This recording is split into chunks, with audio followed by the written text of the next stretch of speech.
అంటుంది ఆ బాబులు కూడా బయట బాగున్నాయి. అసలు అసలు నాయకుడే కాదు, ప్రజాసేవ తీయమైన రాష్ట్రం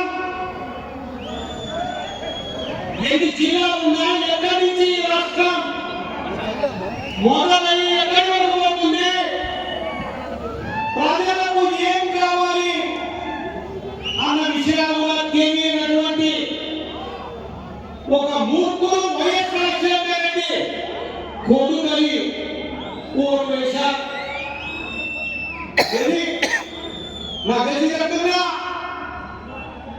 వైఎస్ఆర్ పార్టీ ఈ నడిపట్టులో ఏ రకంగా కృషి పెట్టకపోతా ఉందో నా రాష్ట్రం కూడా అంతే. ఈ ప్రారంభమైనది రాష్ట్రాన్ని మాపుతుందని ఆ పార్టీలో ఎవరు దిగే ప్రసక్తే లేదు. జగన్మోహన్ రెడ్డి మరి చాలా కేసులు ఎదుర్కోవాల్సి వస్తుంది. ఏమవుతుందో వైఎస్ఆర్ పార్టీ ఉండే ప్రసక్తే లేదు. నేను ఒకటే తెలియజేస్తున్నా, ఏమి పోతా ఉంటే ఏమి ఇంత నలుగుంది, ఏమి దీనికి దంతా ఉంటాయి, ఏమి కొండ ఉంది, ఇంతకంటే ఉన్నాయి కుక్కలు వస్తాయి.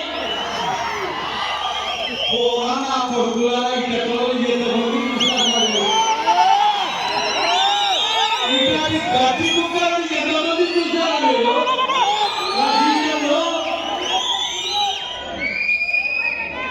భయపడలేదు. కానీ చెప్తున్నా, అమ్మా ఈ ప్రాంతంలో కరువు తీర్చామా, ఈ రాయలసీమలో ఈ ప్రాంతంలో నీళ్లు కావాలమ్మా. కష్టపడే కూడనటువంటి ఈ ప్రాంతం నీళ్ళ కోసం ఎదురు చూస్తూ ఉందమ్మా. 75 ఏళ్ళైంది. నీళ్లు కావాలి, కరువు తీరాలి, అప్పులు తీరాలి, ఆడపిల్లల పెళ్లిలు కావాలి అని ఎదురు చూస్తున్నటువంటి ప్రాంతం ఇది. మొన్ననేమో ప్రమాణం చేసినటువంటి కొన్ని గంటల్లోనే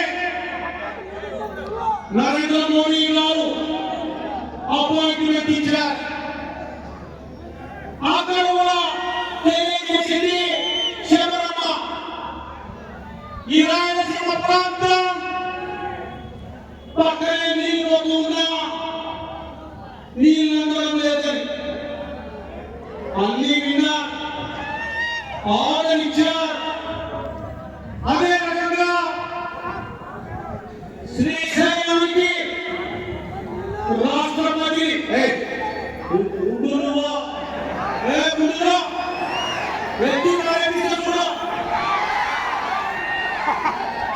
శ్రీశైలంలో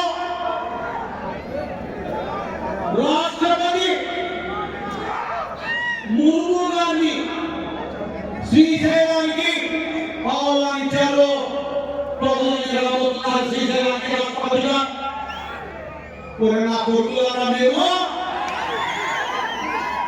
చిల్లర డబ్బు ఏర్పడి తినేవాళ్ళం కాదురా.